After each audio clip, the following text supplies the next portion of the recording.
നമ്മളിന്നിവിടെ ചർച്ച ചെയ്യുന്നത് ഷേക്സ്പിയറുടെ വേറൊരു നാടകമായ ട്വൽത്ത് നൈറ്റ് എന്നതിൻ്റെ മലയാളം സമ്മറിയാണ്. നമുക്ക് നേരിട്ട് നാടകത്തിലേക്ക് കടക്കാം. ഇല്ലീരിയയിലെ ഡ്യൂക്കാണ് ഓർസിനോ. ഓർസിനോ ഒരു യുവതിയെ വളരെയധികം സ്നേഹിക്കുന്നുണ്ട്. അവരുടെ പേര് ഒളീവിയ എന്നാണ്. എന്നാൽ ഒളീവിയ എന്നുള്ള ഈ യുവതിക്ക് ഈ ഡ്യൂക്കിനോട് തീരെ ഇഷ്ടമല്ല. അങ്ങനെ ഇരിക്കെ ഒരു ദിവസം ഒരു കപ്പലപകടത്തിൽപ്പെട്ട് വയോള എന്ന് പറയുന്ന വേറൊരു സ്ത്രീ ഇല്ലീരിയയിലെത്തുന്നു. തൻ്റെ കൂടെ ഉണ്ടായിരുന്ന സഹോദരൻ സെബാസ്റ്റ്യൻ മറ്റുള്ളവരൊക്കെ കപ്പലപകടത്തിൽപ്പെട്ട് മരിച്ചു പോയിരിക്കാമെന്നാണ് വയോള ധരിച്ചിരിക്കുന്നത്. അങ്ങനെ ഇല്ലീരിയയിലെത്തിയതിന് ശേഷം തൻ്റെ കൂടെ ഉണ്ടായിരുന്ന ക്യാപ്റ്റനുമായി ആലോചിച്ച് വയോള എന്തു ചെയ്യുന്നു? ഒരു പുരുഷവേഷം ധരിക്കുന്നു. എന്നിട്ട് സെസാറിയോ എന്ന പേരിൽ അവിടുത്തെ ഡ്യൂക്കായ ഓർസിനോയുടെ വിശ്വസ്തനായി സേവനം തുടങ്ങി. അപ്പോൾ നിങ്ങളിതിൽ നിന്ന് മനസ്സിലാക്കേണ്ടത് ഈ സെസാറിയോ എന്ന് പറയുന്നത് വയോള എന്ന് പറയുന്ന കപ്പലപകടത്തിൽപ്പെട്ട് ഇല്ലീരിയയിലെത്തിയ സ്ത്രീ പുരുഷവേഷം ധരിച്ചതാണെന്ന് നിങ്ങളതിൽ നിന്ന് മനസ്സിലാക്കണം. പക്ഷേ പിന്നീട് എന്താണ് സംഭവിക്കുന്നത്? ഈ വയോളക്ക് ഡ്യൂക്കിനോട് പ്രേമം തോന്നാണ്. ഡ്യൂക്കിന് സത്യത്തിൽ അറിയില്ല ഈ സെസാറിയോ എന്ന് പറയുന്ന തൻ്റെ ഭൃത്യൻ വയോള എന്ന പേരുള്ള സ്ത്രീയാണെന്നൊന്നും ഡ്യൂക്കിന് അറിയില്ല. പക്ഷേ ഡ്യൂക്ക് എന്ത് ചെയ്യുന്നു? ഈ സെസാറിയോയെ തൻ്റെ പ്രേമാഭ്യർത്ഥന ഒളീവിയക്ക് എത്തിച്ചു കൊടുക്കാനായിട്ട് ഉപയോഗിക്കുകയാണ്. ഇനി നമുക്ക് ഡ്യൂക്ക് ഓർസിനോ ഇഷ്ടപ്പെടുന്ന ഒളീവിയ എന്ന ആ യുവതിയുടെ വീട്ടിലേക്കൊന്ന് കടന്നു പോകാം. ആ വീട്ടിൽ അവരുടെ വളരെ വിശ്വസ്തയായ മരിയ എന്ന ഒരു ഭൃത്യയുണ്ട്. ബന്ധുവായ സർ ടോബി ബെൽച്ച് ഉണ്ട്. അദ്ദേഹത്തിൻ്റെ ബന്ധുവായ ആൻഡ്രൂ ആക്ചീക്ക് ഉണ്ട്. ഈ ആൻഡ്രൂ ആക്ചീക്ക് എന്ന ഒരു വിഡ്ഢിയായ ഒരു പ്രഭുവാണ്. അയാൾക്ക് ഒളീവിയയെ എങ്ങനെയെങ്കിലും പ്രണയിച്ച് സ്വന്തമാക്കാൻ ഒരാഗ്രഹമുണ്ട്. പിന്നെ അവരെ കൂടാതെ ഒളീവിയയുടെ വിദൂഷകനായ ഫെസ്റ്റയുണ്ട്. അവരുടെ കാര്യസ്ഥനായ മൽവോളിയോയും അവിടെയുണ്ട്. അങ്ങനെ ഡ്യൂക്കിൻ്റെ പ്രണയദൂതുമായി സെസാരിയോ എന്ന ആൺവേഷത്തിൽ വയോള ഒളീവിയയുടെ വീട്ടിലെത്തി. പക്ഷേ സെസാരിയോയെ കണ്ട ഉടനടി ഒളീവിയക്ക് സെസാരിയോയെ വളരെയധികം ഇഷ്ടമായി. സെസാരിയോ ആണാണെന്ന് തെറ്റിദ്ധരിച്ചാണ് ഈ ഇഷ്ടമായത്. പക്ഷേ സെസാരിയോ ഇവിടെ എത്തിയിട്ടുള്ളത് ഡ്യൂക്ക് ഓർസിനോയുടെ ദൂതുമായിട്ടാണ്. പക്ഷേ ആ ദൂത് ഒളീവിയ വീണ്ടും നിരസിച്ചു. പക്ഷേ ഒളീവിയക്ക് സെസാരിയോ ഇഷ്ടപ്പെട്ടതിനാൽ വീണ്ടും നിങ്ങളിവിടെ വരണം എന്ന് ഒളീവിയ സെസാരിയോട് ആവശ്യപ്പെട്ടു. അയാൾക്ക് പ്രണയ സമ്മാനമായി ഒരു മോതിരം നൽകുകയും ചെയ്യുന്നു. ഇപ്പോൾ ഇവിടെ സംഭവിക്കുന്നത് നിങ്ങളൊന്ന് ഓർത്തു നോക്കിയാൽ നിങ്ങൾക്കറിയാം. ഡ്യൂക്ക് ഓർസിനോ ഒളീവിയയെ ഇഷ്ടപ്പെടുന്നു. പക്ഷേ ഒളീവിയ ഇഷ്ടപ്പെടുന്ന ആരെയാണ്?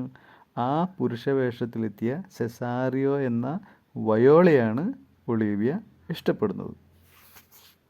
അതേസമയം വയോളയുടെ സഹോദരൻ സെബാസ്റ്റ്യൻ, നമ്മളൊക്കെ കപ്പലപകടത്തിൽപ്പെട്ട് മരിച്ചുപോയി എന്ന് കരുതിയ വയോളയുടെ സഹോദരൻ സെബാസ്റ്റ്യൻ ആ ഇല്ലീരിയയിൽ എത്തിച്ചേർന്നു. ആൻറ്റോണിയോ എന്ന് പറയുന്ന ഒരാളാണ് സെബാസ്റ്റ്യനെ രക്ഷപ്പെടുത്തുന്നത്.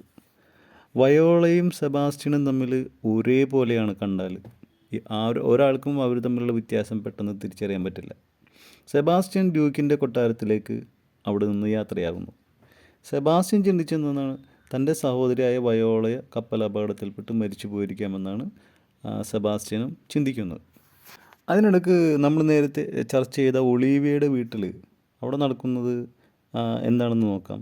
അവിടെ ഒളീവിയയുടെ വീട്ടിൽ സർ ടോബി, സർ ആൻഡ്രൂ, ഫെസ്റ്റെ എന്നിവരെല്ലാവരും കൂടി മദ്യം കഴിച്ച് പാട്ടുപാടി രസിക്കുകയാണ്. ഈ ബഹളം സത്യത്തിൽ ഒളീവിയെ അസ്വസ്ഥമാക്കുന്നുണ്ട്. മരിയ, ഒളീവിയയുടെ ഭൃത്യയായ മരിയ അവരെ ഈ വിവരം അറിയിക്കുന്നുണ്ട്. അവിടേക്ക് മൽവോളിയോ എത്തി ബഹളമുണ്ടാക്കിയതിന് അദ്ദേഹം അവരെ ശകാരിക്കുന്നു. ഒളീവിയയുടെ ഭൃത്യയായ മരിയ ഒരു തന്ത്രം ഇതിനിടയ്ക്ക് മെനയുന്നു. എന്താണ് ആ തന്ത്രം? മൽവോളിയോയെ ഒളീവിയ പ്രണയിക്കുന്നതായി അറിയിക്കുന്ന ഒരു കത്ത് തയ്യാറാക്കി അദ്ദേഹത്തിന് നൽകി. അദ്ദേഹം അത് ശരിക്കും വിശ്വസിച്ചു. ഒളീവിയയുടെ പൂന്തോട്ടത്തിൽ വെച്ച് മൽവോളിയോ ഒളീവിയയുടെ നിന്ന് തെറ്റിദ്ധരിപ്പിക്കപ്പെട്ട് മരിയ നൽകിയ ആ കത്ത് വായിച്ച് ആകെ പ്രണയപരവശനാകുന്ന ഒരു രംഗം ഇവിടെ കാണിക്കുന്നു. അങ്ങനെ വീണ്ടും ഡ്യൂക്കിൻ്റെ ദൂതുമായി സെസാരിയോ എന്ന ആൺവേഷത്തിലുള്ള വയോള ഒളീവിയയുടെ പൂന്തോട്ടത്തിൽ എത്തിച്ചേരുന്നു. ഈ സമയത്ത് സെസാരിയോ ആണാണെന്ന് തെറ്റിദ്ധരിച്ച് ഒളീവിയ തൻ്റെ പ്രണയം സെസാരിയോയെ അറിയിക്കുന്നു. വയോള എന്ന സെസാരിയോ ഒളീവിയയുടെ പ്രണയം ഇവിടെ വെച്ച് നിരസിക്കുകയാണ് ചെയ്യുന്നത്. ഒളീവിയയ്ക്ക് സെസാരിയോയെ ഇഷ്ടമാണെന്നുള്ള കാര്യം വേറൊരാൾ മനസ്സിലാക്കി. സർ ടോബി ആയിരുന്നു അത്. അദ്ദേഹത്തിന് വളരെയധികം അസൂയുണ്ടാക്കി. അദ്ദേഹം നേരെ ഒളീവിയെ വിവാഹം കഴിക്കാനായിട്ട് നടക്കുന്ന ആൻഡ്രൂവിനെ ചെന്ന് കണ്ട് സെസാരിയോയെ ഒരു ദ്വന്ദ്വയുദ്ധത്തിന് വെല്ലുവിളിക്കാൻ ആവശ്യപ്പെടുന്നു. ഇതേ അവസരത്തിൽ തന്നെയാണ് അന്റോണിയോയിൽ നിന്നും പണം കടം വാങ്ങിയ സെബാസ്റ്റ്യൻ ടൗണിൽ ചുറ്റിക്കറങ്ങുന്നത്. സത്യത്തിൽ വയോള പുരുഷ വേഷം ധരിക്കുമ്പോൾ ശരിക്കും തൻ്റെ സഹോദരനായ സെബാസ്റ്റ്യനെ പോലെ ശരിക്കും തോന്നിക്കുമായിരുന്നു. അങ്ങനെ സെസാരിയോയും സർ ആൻഡ്രൂവും തമ്മിലുള്ള ദ്വന്ദ്വയുദ്ധത്തിന് കളമൊരുങ്ങുകയാണ്. രണ്ടുപേരും ദ്വന്ദ്വയുദ്ധം തുടങ്ങി. രണ്ടുപേരും വാളെടുത്ത് പയറ്റാൻ മടിക്കുന്നു. പക്ഷേ ടോബിയും കൂട്ടരും അവരെ കൂടുതൽ നിർബന്ധിക്കുന്നു. അങ്ങനെ അവർ വാളെടുത്ത് യുദ്ധത്തിന് തയ്യാറാകുമ്പോഴേക്ക് അന്റോണിയോ അവിടെ എത്തിച്ചേരുന്നു.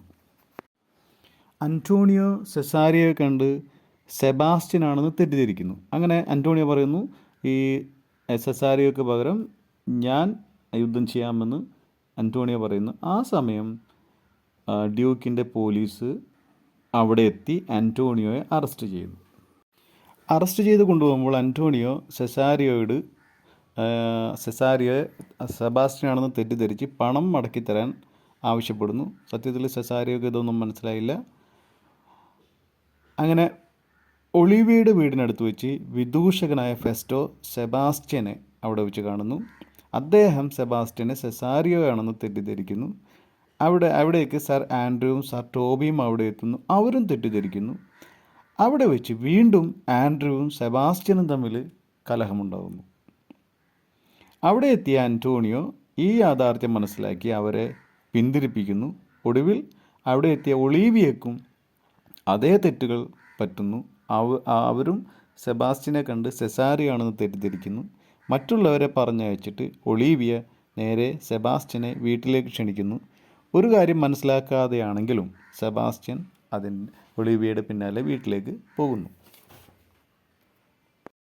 ഈ സംഭവങ്ങൾക്കൊക്കെ മുമ്പ് ഒളീവിയയുടെ വീട്ടിൽ വേറൊരു കോമഡി അവിടെ നടന്നിരുന്നു. ഇത് മൽവോളിയയുടെ കാര്യത്തിലാണ്. കാരണം മരിയ മൽവോളിയെ പറഞ്ഞ് പറ്റിച്ചിരുന്നു. കാരണം ഒളീവിയയ്ക്ക് മൽവോളിയെ ഇഷ്ടമാണെന്നും പറഞ്ഞ് ഒളീവിയയുടെ ഇതെന്ന് കരുതുന്ന ഒരു പ്രണയലേഖനം മൽവോളിയെ കൊടുത്തിരുന്നു.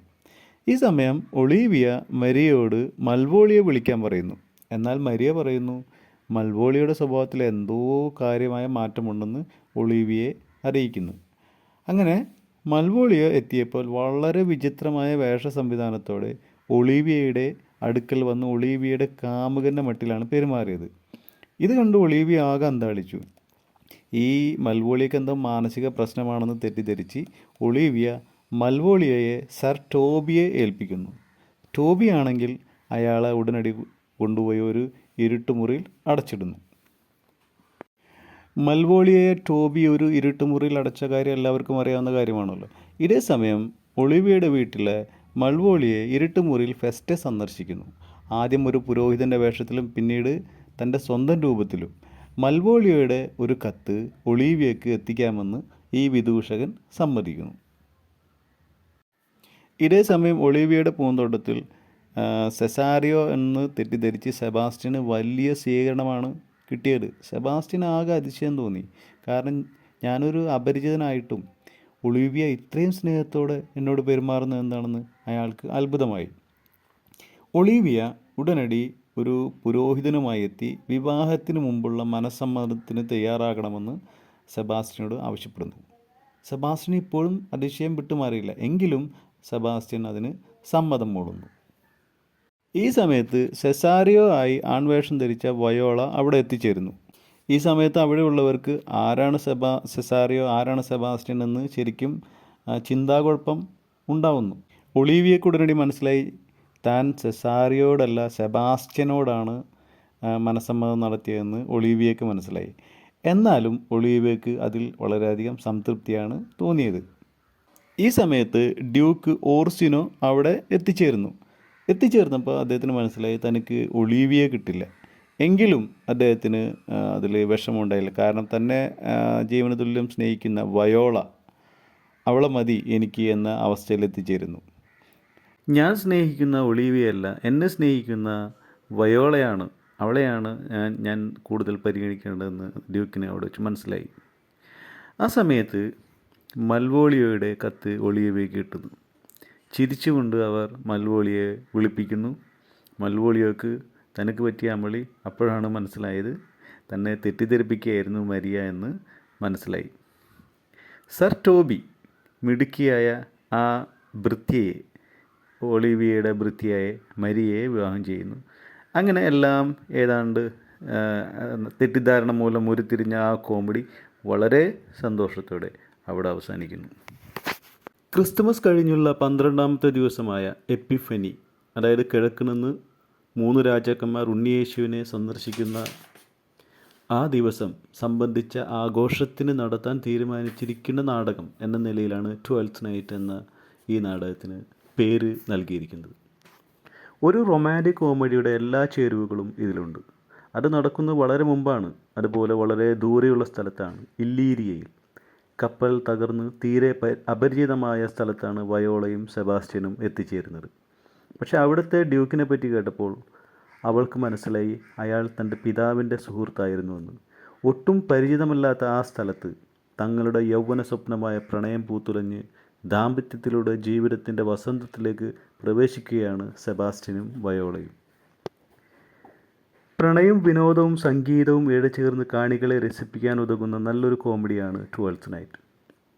കഥാപാത്രങ്ങളെ തെറ്റിദ്ധരിക്കുന്നത് മൂലം ഉരുത്തിരിയുന്ന തമാശ, മൽവോളിയോയുടെ വിഡ്ഢിത്തത്തിൽ നിന്നുളവാകുന്ന നർമ്മം, വയോളയും ആൻഡ്രൂവും തമ്മിലുള്ള ദ്വന്ദ്വയുദ്ധത്തിൻ്റെ സാഹചര്യമൊരുക്കുന്ന നർമ്മഭാവന എന്നിങ്ങനെ രസകരമായ ഒരുപാട് സന്ദർഭങ്ങൾ ഈ നാടകത്തിലുണ്ട്.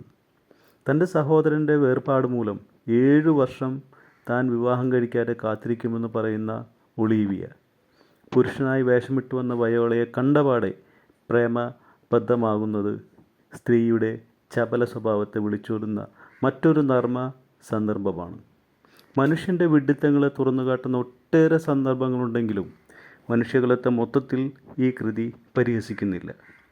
ആക്ഷേപഹാസ്യവും പരിഹാസവും കൊണ്ട് കലുഷമായ ക്ലാസിക്കൽ കോമഡിയിൽ നിന്ന് ഷേക്സ്പിയറുടെ കോമഡി വേറിട്ട് നിൽക്കുന്നത് അത് ഒരു കഥാപാത്രത്തെയും കഠിനമായി വേദനിപ്പിക്കുന്നില്ല എന്നതുകൊണ്ടാണ്. ഹാസ്യമുണ്ട്, പക്ഷേ അത് പരിഹാസമല്ല. നർമ്മബോധത്തോടെ കഥാപാത്രങ്ങളെ ചിത്രീകരിക്കുമ്പോഴും അയാളോട് അങ്ങേയറ്റം സഹതാപവും കരുണയും കാണിക്കുവാൻ ഷേക്സ്പിയർ ശ്രമിക്കാറുണ്ട്. അവിടെയാണ് ഷേക്സ്പിയറുടെ മഹത്വം നാം ദർശിക്കുന്നത്. Thank you.